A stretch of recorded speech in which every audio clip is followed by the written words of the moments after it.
You're not my mom. I'll use a PS4 controller if I want to. Do not dare! So welcome to Let's Play 20XX. This is a pretty shameless Mega Man X clone, but a really good one. It manages to combine the aesthetic and the controls with a more roguelike, in this case roguelite, gameplay style. And these are our main characters. That's Nina on the left and Ace on the right. Oh, it's Dr. Eliu. Tried to say wildly backwards. Those are Doctors Flat and Sharp. Oh. And Nina and Ace are contractors. They're being summoned to go deal with a robot outbreak. And thus the game begins. Pretty simple setup, but they do some interesting things with it. Thanks to Homestar Runner, I refuse to pronounce this game in any way other than 20XDX. Can't wait to see it, though. I love me some Mega Man. I remember I bought Mega Man 2 on the Virtual Console when I was a kid, and I really liked it. I think you would like this one, too. It controls really well. Looks tight already. It's nice and precise. And you can do a lot of fun stuff. Like the dash jump is a lot of fun.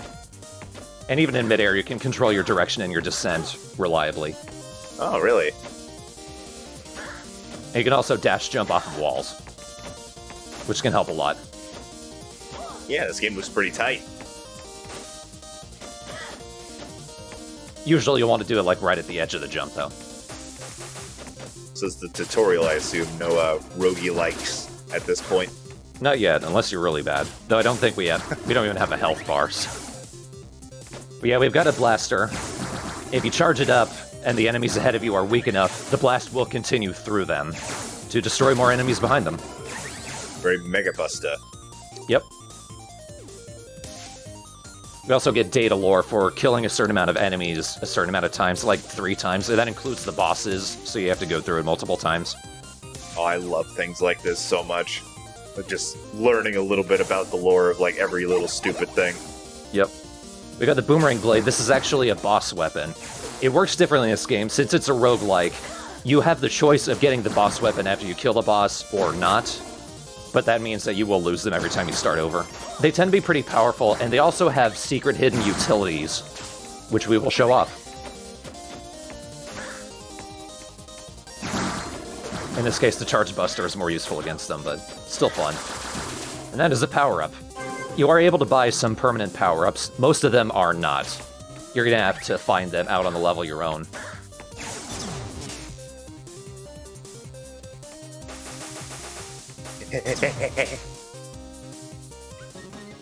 Oh, hey, bud. Aw. This is Al. Usually he's our friend. In this case, he's our tutorial boss, just to show it off. I exist to get the shit kicked out of me. Blah! For him, he's weak against the boomerang, because, as always, every boss is weak against another boss's weapon. Oh, of course. But you'll always start a run with a boss that you don't get to choose, so you're probably going to have to kill a boss with a buster, no matter what you do. And also, a good thing to keep in mind is, if you're, like, right in an enemy's face, just hammer the button. Don't worry about charging, that's just going to waste time. Oh, I'm sure, yeah. But with the tutorial done, this is the main hub. You can tell a difference between Ace and Nina. Nina's a little more educated. Ace just spray painted his name on his room. I like Ace.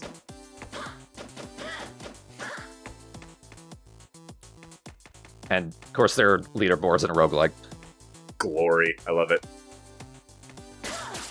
You've got some pictures of them on the wall. Is that a Jigglypuff cat in the middle? It's a robot cat. That looks a lot like Jigglypuff from where I'm sitting. That cat will actually help us out later. Now, since it's a roguelike, it means that each run has a seed. Most of these challenges up here have seeds that are chosen for either each day or each week. The daily ones you can only play once. And you are able to switch out between the characters in the main hub. Ace is the zero of the game. He uses a Buster Sword. It's very different. I love playing as Ace. He's actually my preference, but we're going to start out with Nina. Nina's way cuter, though. She is. She's also kind of wobbly. She hasn't quite got her robo legs. Yep. So there are actually 2 different currencies in the game, maybe 3. Here in the main hub, we have to use soul chips, which you can only get during runs. During the run, the currency you use in that is nuts, because in Mega Man, it's bolts. And yes, they make plenty of jokes about it. And you can also play as multiplayer online. So Jacob, if you end up really interested, maybe we can play a round of multiplayer later. Yeah, I'll definitely think about it. We'll see. And we have different levels of difficulty. I think we're going to start out in Revenant. Revenant is like the non-roguelike. You actually get lives in this one. Only 3, though. And it doesn't necessarily make it easier. Normal difficulty is just a regular run, but it is a roguelike. If you die, the run is over. But there are multiple ways that they reduce frustration. Like, you see those spikes on the wall. They are not permadeath. That just takes 1 hit. And also, bottomless pits only take 1 hit. They're not permadeath. So I'm guessing that since this is a Mega Man pastiche and also a roguelike, I'm guessing this game is balls hard. Not too hard, but pretty hard. Okay. You need to practice in order to make it to the final boss.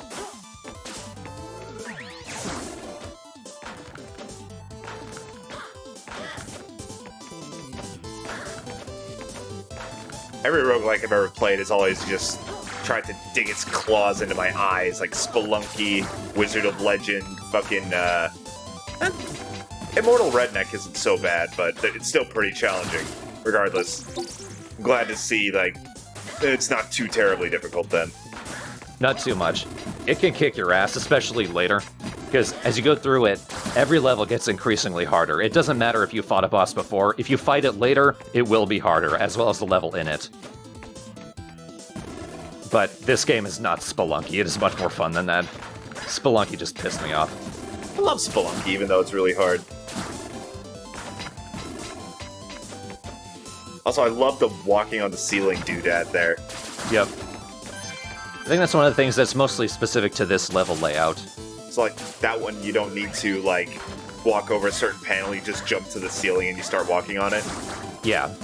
Awesome, I love that. If you freak out, you can end up jumping off it and just falling to your death. I've done that a few times. I love that. Most of the time you, like, have to walk through a panel and, like, you have no choice in the matter. You see this guy glowing. If we defeat this guy, he will give us some soul chips.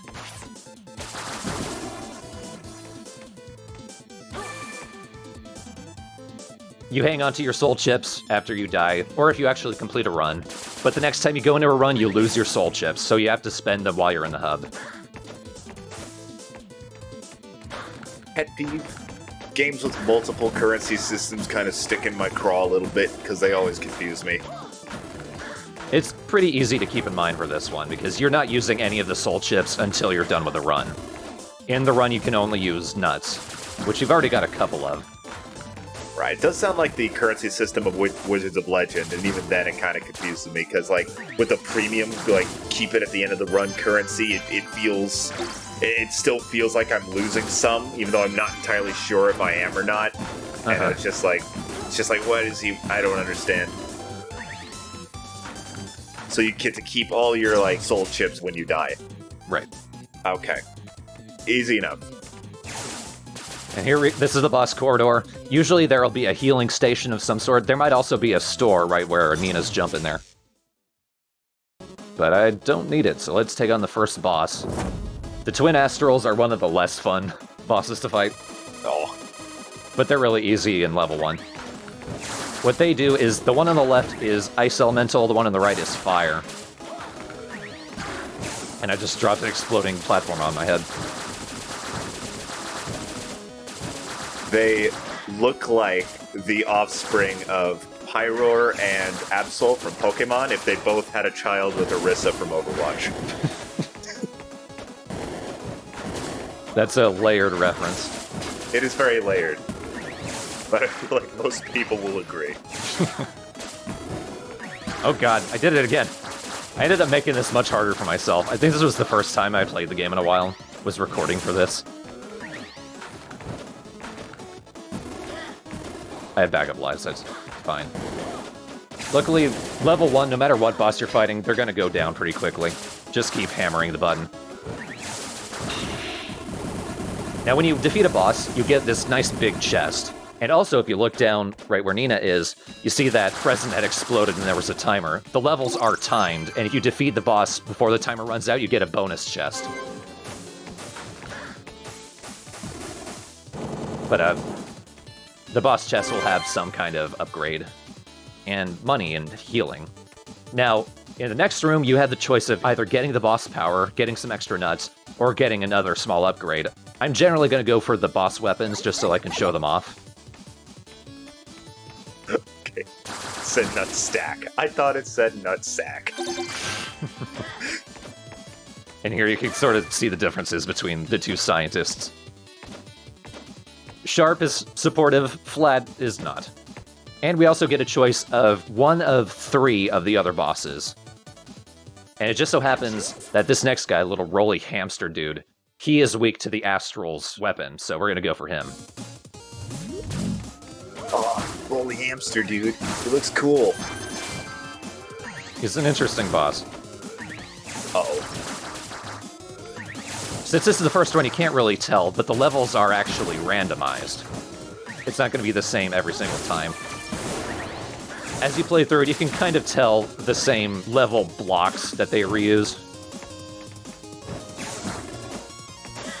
Yeah, the fact that this is a roguelike is very interesting because this, first of all, it looks very natural. It does not feel randomized, which I think kind of works in its favor when just looking at it. Second of all, it's a Mega Man pastiche is a very interesting topic for a roguelike because you very easily could have just made regular levels and then it would have been very good, but that little random aspect, I love random designs in games so much. That just kind of adds a little bit extra to it that really gets on my good side. So the game will actually warn you about speed upgrades, because all of your upgrades can stack indefinitely, including speed. You don't want to go too fast. Now, I did that purposefully because I was running out of health anyway. Oh. But to show that you do have lives in the Revenant mode.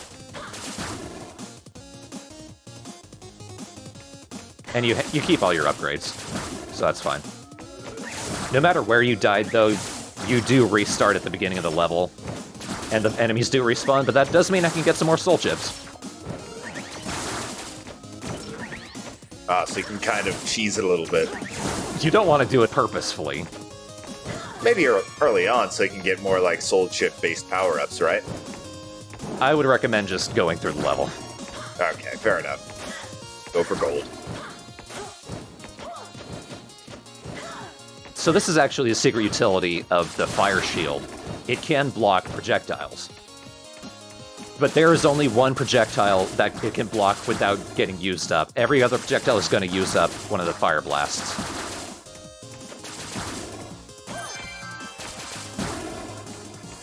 Ooh, another piece that's armor.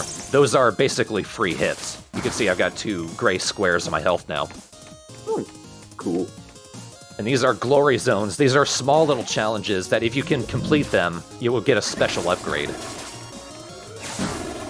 Some really good armor. Oh, I love shit like this. If you die here, do you die for real? Yeah. Ah. And you keep any hits you take. Wait, you failed? Yep, I failed. Because that one was a no damage run. Oh, okay. That was like right at the end, too. You almost had it.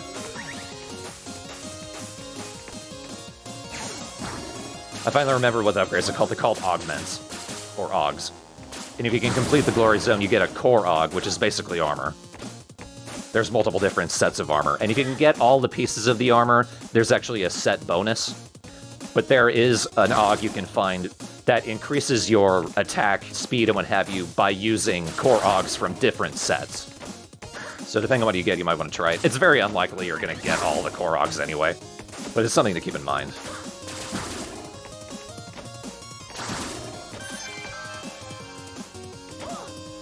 I want that. Oh. I took the hit. Yeah. I wanted the money. I wasn't sure if love. Are there any insta-kills in this game? No. Thank God. However, in the hard mode, You can add the option for spikes and bottomless pits to instantly kill you. And it's called Remember Your Elders.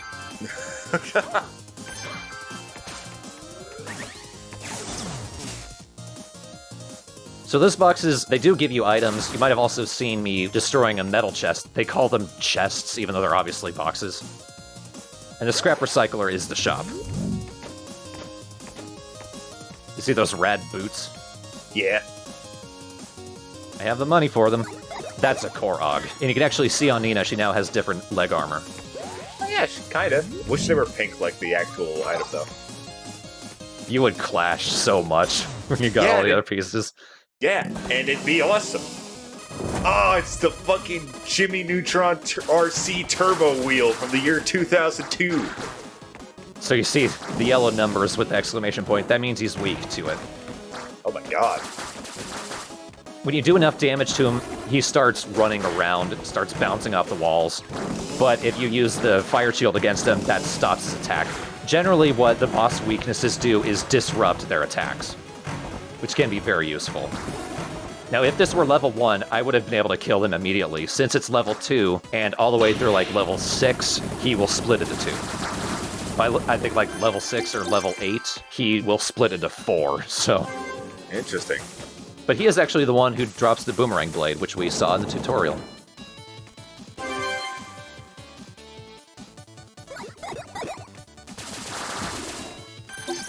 I like how the game started off telling you use a 360 controller and any others at your own risk, but they have mappings for a PS4 controller anyway. Yeah.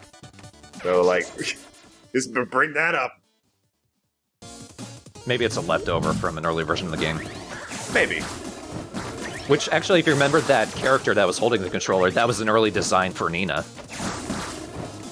Oh, was this one of them early access games? Yep, it was a Kickstarter game. Ah, cool. This is the final product? Yep, and a very good one. Sure looks like it.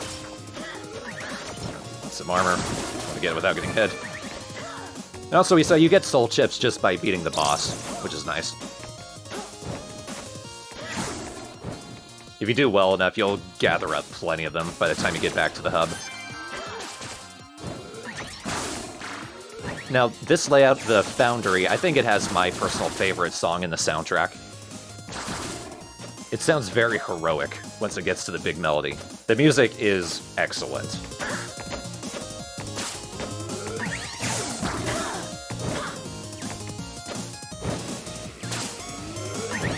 One way you can tell a game is hard is if it has more than one different kind of bee enemy. Yeah. The bees, if they fly over you, they will dive bomb you. Oh no. I've seen like 4 different kinds of bees. Is the final boss a bee boy?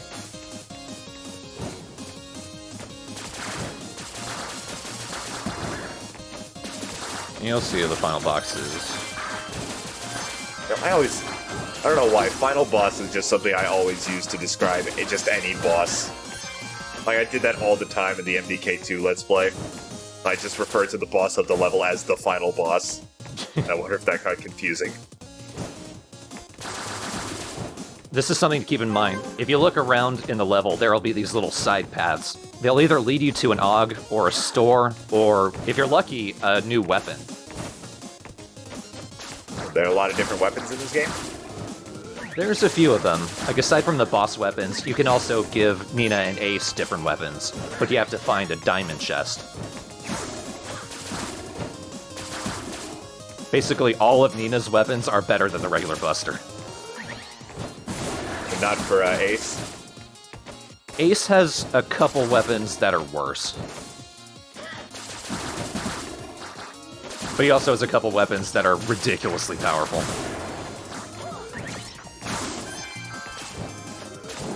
So I quickly looked it up. The composer for the soundtrack is City Fires. He generally works in 8-bit chiptune style music, and it is a damn good soundtrack. Oh yeah, this is jamming.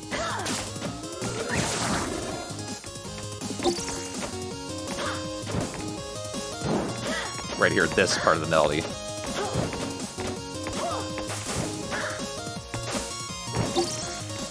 ghouls. That would be a complete waste.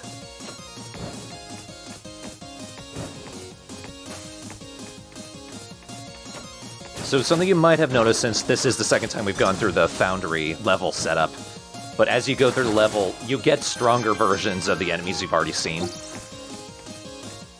Because, like, we saw the little red blaster enemy in the first go-through, and we also saw a green one in this one. But here's the boss. He's basically the boss version of the blasters. He is a bullet hell boss. Oh, no.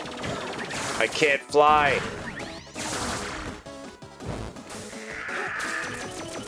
I like his little eyebrow.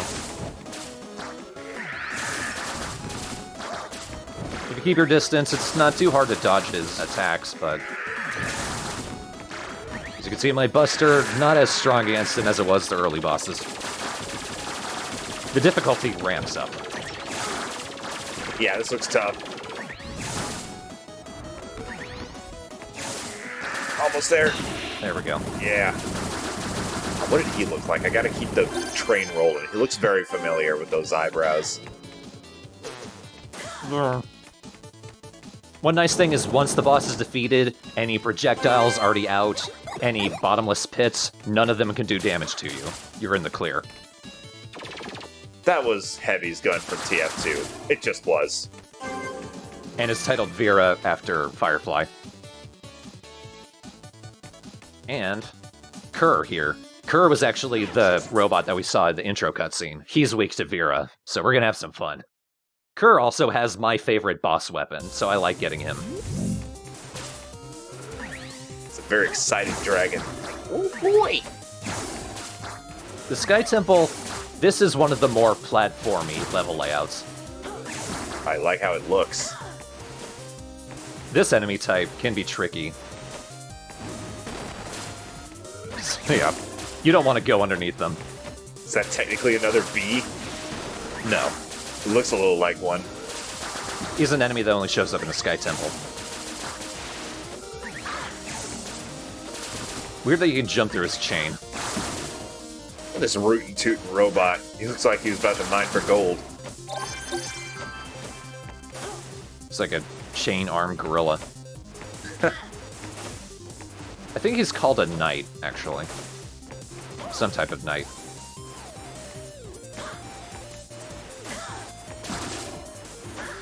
If you get the timing right, you can do some tricky things with the platforms, because any vertical surface you can jump off of. So like even these really tiny platforms, if you get it right, you can jump off them too. But it's easier just to do this. No matter what, you want to get the attack strength power-ups, because your Buster is going to be your bread and butter. You're going to be attacking everything with it. Your bread and buster? Your bread and Buster. There you go. There goes the coin. I'll explain that in a second. The boss weapons have an attack stat separate from your Buster, and you can make those absurdly powerful too, but they're so reliant on your energy, you want to focus more on your Buster.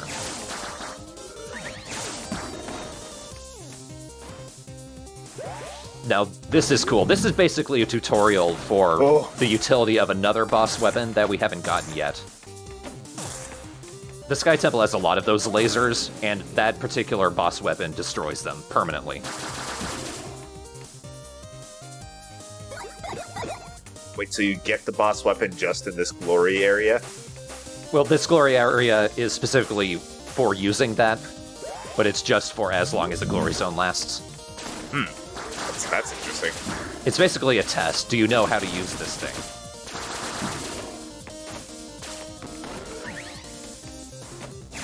It can be very useful, especially for some of those ones. There are two different lasers, ones that stay active all the time, others that pulse. The pulse ones are more annoying sometimes. Especially, like, those ones, they last a long time. Just wait till you see the ones that, like, rapid fire. But I mentioned I killed an enemy and a gold coin popped out. Those are for slot machines that sometimes pop up in the boss corridor. You're not going to get many super good things from the slot machines, but they're fun when you find them. And They really only turn up when you have the coins for them.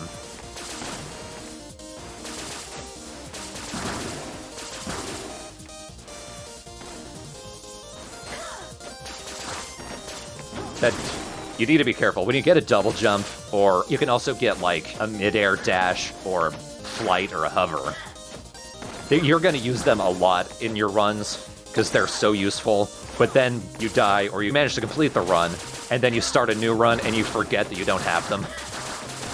That sounds like something that could be very prevalent, especially to me.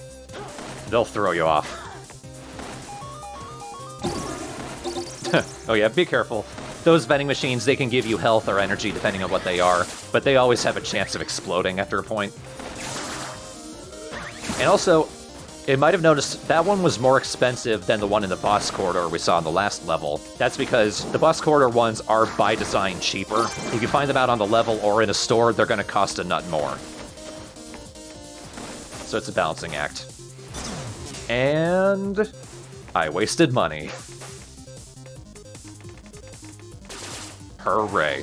Whatever, I've got 45 nuts, so I can get... That might be useful. There are some Korogs that either if you destroy an enemy with your Buster or with your power, which is the boss weapons, they have a greater chance of dropping health. I generally prefer the ones that increase health from Buster kills.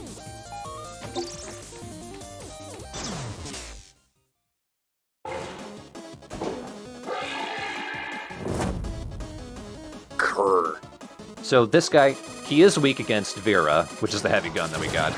But just attacking regular isn't super useful. You want to wait until here. This is his challenge. He sends out these squares, which just fly forward. But if you hit the squares with Vera, it sends them back to him and does a lot of damage. Oh.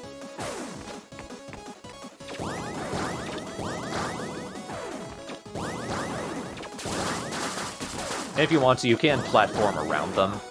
Like I'm going to try here. No matter what, there's always a space that's exactly right where a platform is. But that's more fun. Yeah, just bounce them back at him. There is actually an achievement for killing any of the bosses with their weakness as the final hit. So this is his power, Quint Laser. It is absurdly powerful.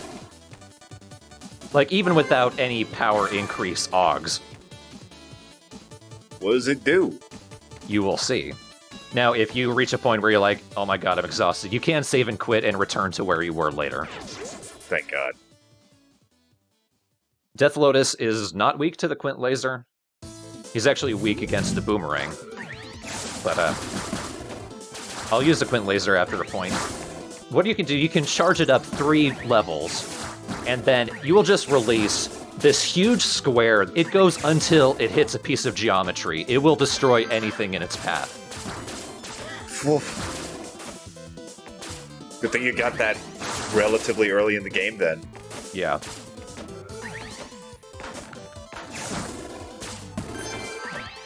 Which does remind me, I mentioned that the bosses get more difficult as you go through the level. I found that the best thing to do is just go through the game normally a couple of times and figure out which bosses you really hate to fight and fight them early. Yeah. Because then they'll be easier. Yeah. Death Lotus is one of those bosses I don't like fighting. I would have fought him earlier if I could. I was gonna ask, are there like bosses that are like clearly easier or more fun to fight than others that you kind of want to cheese to try to get earlier? Yeah. It's probably a good thing I got the Twin Astrals early, because they get tough.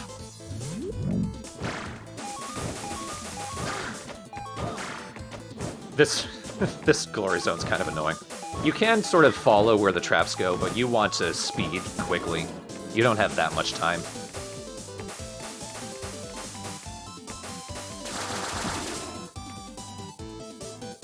Those are pretty nice.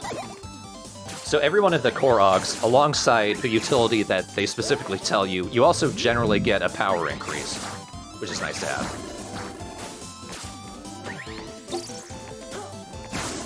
Oh god. Whoa! Watch out for these gorilla dudes. The red ones are fine, they'll just jump into you. The yellow ones shoot missiles at you. The fucking missile gorilla. And they fire missiles at you every time they land after they jump. They are obnoxious. They're hilarious. And here, that's like the 3rd level of Flap. They actually dodge your attacks. And they dive bomb you. They're annoying. Love the phrase 3rd level of Flap. Yeah.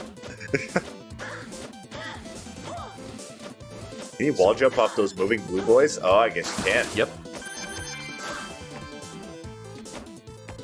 So I don't know if the game is actually set up this way, but something I've kind of noticed is that depending on what power-ups you have, like if you have a double jump or a hover, the level layout of the next area seems to keep that in mind. Like there's more platforming that you can easily get around with your mobility upgrades. So here we go, that was a diamond chest. We finally got a new weapon for Nina. That shoots in all 4 cardinal directions, that's just a straight improvement no matter what. Yeah, of course.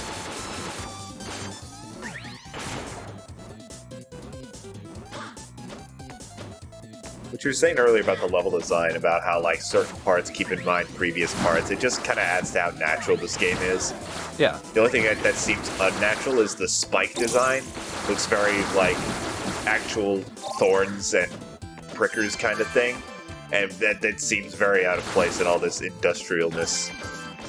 Well, it is like an industrial overgrowth type area. Yeah. I just think it would have been more in theme if they made it just like those spiky balls that you like to see in games. I am too poor. Fucking poor ass. I think there's supposed to be a sad face there, but they forgot the parentheses. Wait, really? I thought I saw one. So that's the Quint laser. That covers quite a wide area. So Death Lotus is obnoxious. He's basically the big version of some of those plant enemies that we saw. If you hit him with the boomerang, once again it disrupts his attacks. It doesn't disrupt the annoying attack, but it massively destroys these little plants he sends out. Every time he moves to a new spot, more plants show up. But you can kill them in one hit anyway, so don't waste your boomerang on them. Just focus on hitting him with them, because it does a lot of damage to him.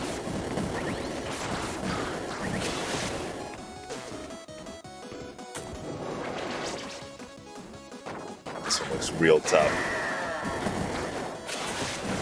He's up there as my least favorite. It also looks like that big plant boss from Metroid Prime if it was more flamboyant. And a bird. Ah, no! You still have another life, though. Yeah.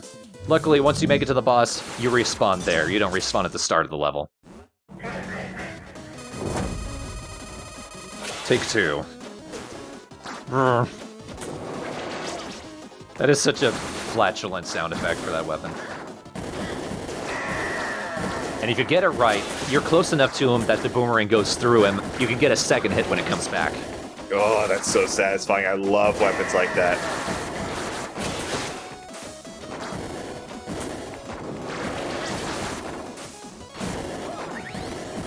You got this one. Oh, yeah. For shizzle. Reclaim Spark, that's an increase to your powers, the boss weapons, not to your buster. Read the fine print. Mortar's a weapon I don't get a lot of use out of, but you can do some fun things with it. Thankfully, you're only able to use 3 of the boss weapons at once, but you are able to switch them out in your start menu.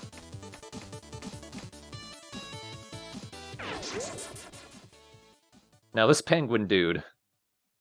Oh, that was a rabbit. I wasn't paying attention to his name. Shatterbeak. He is weak to the Quint laser. So we're gonna have fun with him. How many bosses are there? I think 8. Makes sense. It feels like there's more, though. Oh, the beetle. The fucking ice Arctic beetle. Yeah, what the hell? The worst of all. Spaghetti! I'm the rocket puffin, oh no! So there are the 8 regular bosses, and then there are the final boss. Okay, I see. It's like the... What? You know. Was that a Deadpool beehive? You know, I never looked close enough at them, but yeah. Either Deadpool or Slade. A little bit of Slade, yeah. But yeah, those things are interesting. No matter what attack you do to them, you have to hit them 6 times to destroy them. Those little protection areas. If you don't go into them or you don't destroy the enemy quick enough, that little Metroid that jumps on you, it explodes.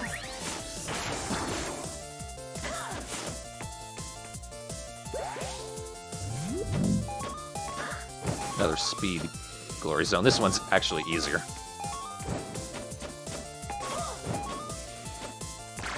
Because there's not so many of these traps. Still looks like something I would not be able to do.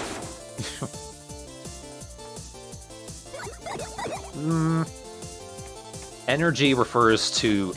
yeah, I think energy refers specifically to your attacks, not to your health. So that might have... well, that's fine. All the other one did was speed up my charge. It didn't actually make me particularly much stronger.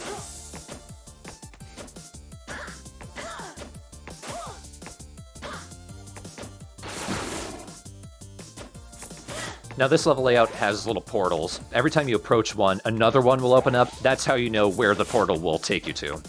Oh, neat.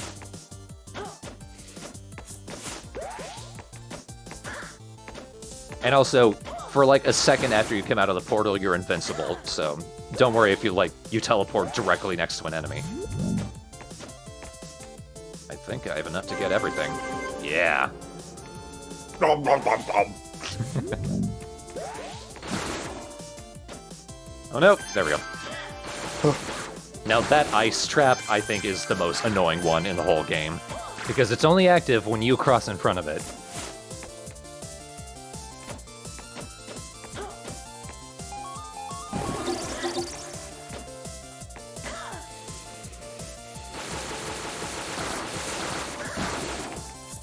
I think it flew into my face. Asshole. Oh god, that's a pissed off puffin right there. Looks like a zombie. God damn it. If I can get the... oh, there we go. Use the double jump. Keep an eye out for these little side paths. They'll take you to chests as well.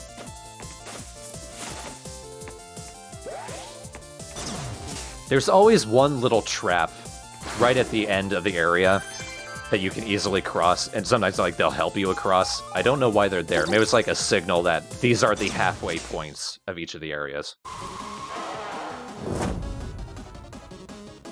Spooka.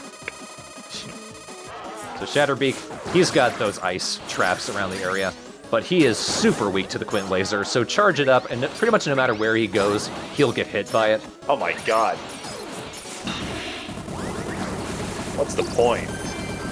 Quint Laser is OP. It's like this guy was just asking to not live.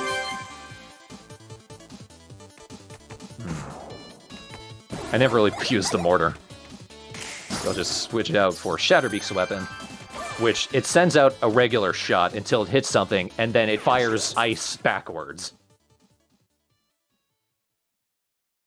It's weird, but its secret utility, you know, those fireballs that have been firing at me, they ice them over so they stop attacking you. I don't learn that until much later, but fun to keep in mind. The hidden utilities for all the boss weapons tend to be for traps. Oh yeah, I forgot. Yeah, I'm alright. Freaking me out there, Thor. Play better. No, I'm kidding. You're doing really good. I'm alright at the game, all things considered. I'm sure a game like this takes a lot of practice. And I've gotten plenty of it. I've played the death out of this.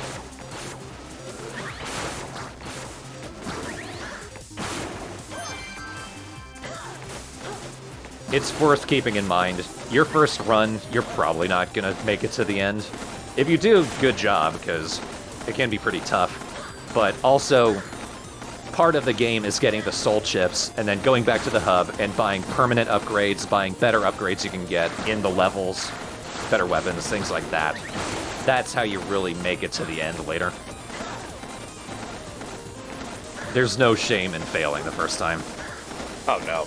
I think that's the case for any roguelike.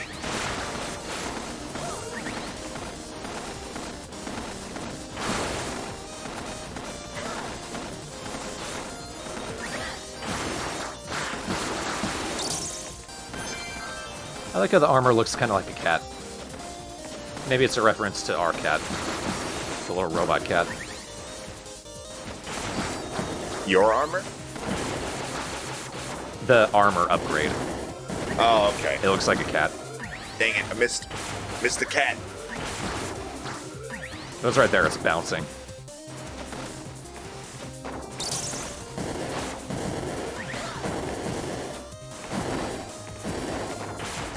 Those turrets are bastards.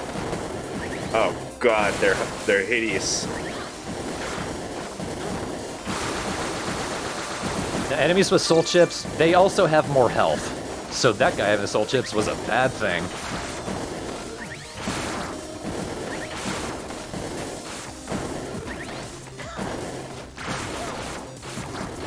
The Sky Temple has some of my favorite level layouts and level blocks because there's so much platforming that you can do some crazy stuff. And if you've got things like the double jump, you can bypass a lot of it. If you don't knock your head into it. You don't concuss yourself and forget where you're going. Oh. Ah yes, the classic robo-concussion.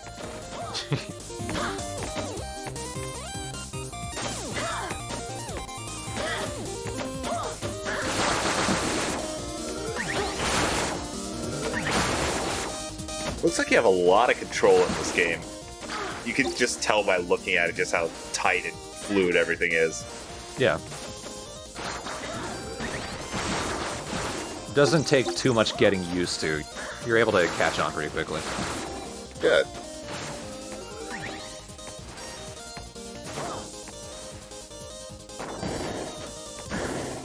Not in my face.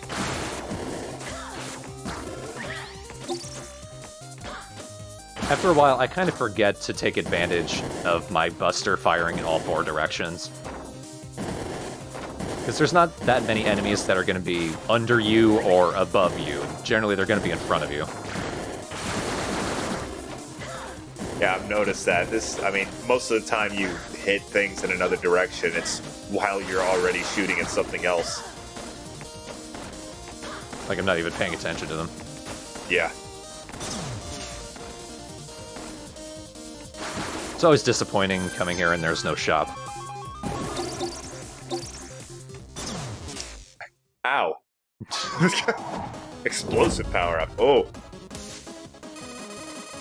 It's like a fruit bat. The one with the nose. He's one of the easier bosses. Oh wait, that's a vampire bat. He can do some damage to you. The most dangerous thing is he actually summons flaps. Oh no, not the flaps! He's not specifically weak against the Quint Laser, but he does take a lot of damage from it anyway. Basically, all bosses have weaknesses, but every boss is weak against the Quint Laser. Whether they want to be or not. Yeah.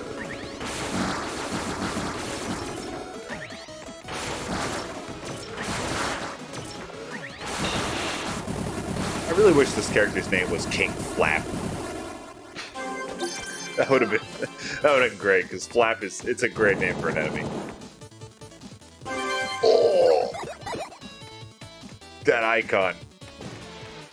That looks like the special attack of one of the enemies from Killer Instinct.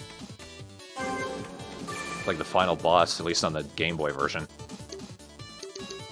The Game Boy version of Killer Instinct.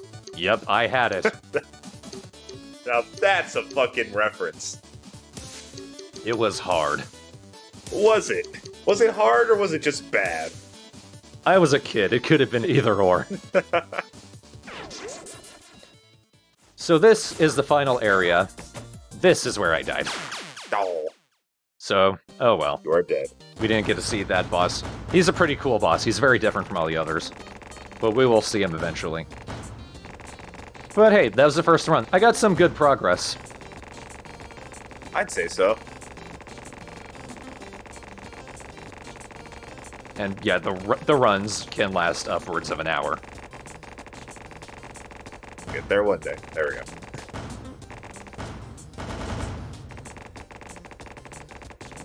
I love the parting thoughts. They're so insulting. Sad.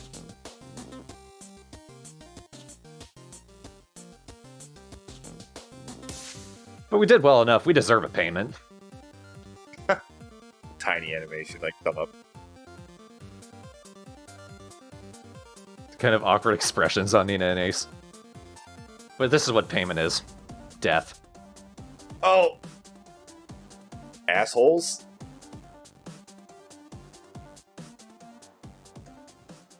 I'm reminded of... I don't know why. It's probably just because the other guy is skinny with pointy bits coming out the top of his head, but it reminds me of Beerus from Dragon Ball Super. The fucking fox rat, man. Sorry, I got a lot of soul chips. Let's put them to use. Permanent HP upgrade, always good. Dally, that was the name of the cat. There are multiple upgrades you can get for Dally. Every time you get one, that means every second level, she'll show up with another chest for you.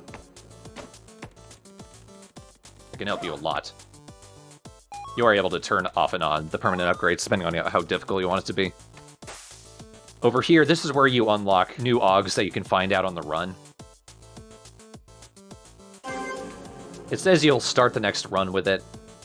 I'm not quite sure if that's true, honestly. It feels like sometimes you'll start out with it, other times they'll be like the first Augs you find. Maybe I just did something wrong. And over to the right, you also have the option of buying Augs that you will start next run with. They're not going to be permanent, they're not unlocks or anything, but it's to give you a leg up in the next run. Right. And over here you can trade soul chips for tokens for the slot machine. So you can start the next run with those as well.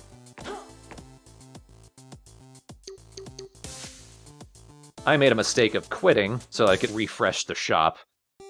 Now, doing that does take away your Augs, so don't do that. I made a mistake. Ah. We're trying to be an exploiting boy. Yep, and it punished me. But now we've got Dolly showing up.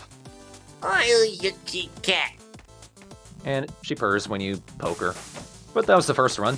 How are you feeling about the game so far, Jacob? Looks pretty neat. There's part of the, presentation that kind of rubs me the wrong way, but that's mostly probably just budget things. It does look very much like an indie game, you know what I mean? Yeah. But you know what? It looks fun beyond all. So, yeah, this game's looking pretty cool. It is a really good indie game. Oh, yeah, I'm sure. But something you should probably keep in mind, I don't know how long until the thing to keep in mind will lead to fruition, probably only a couple parts, but we are contractors, Nina and Ace.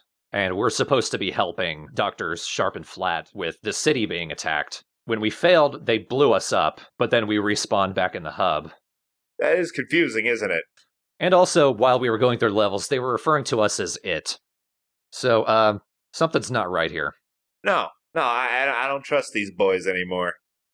Maybe cute, quirky scientist guys, but they're hiding a deep, fucking, rotten nougat center.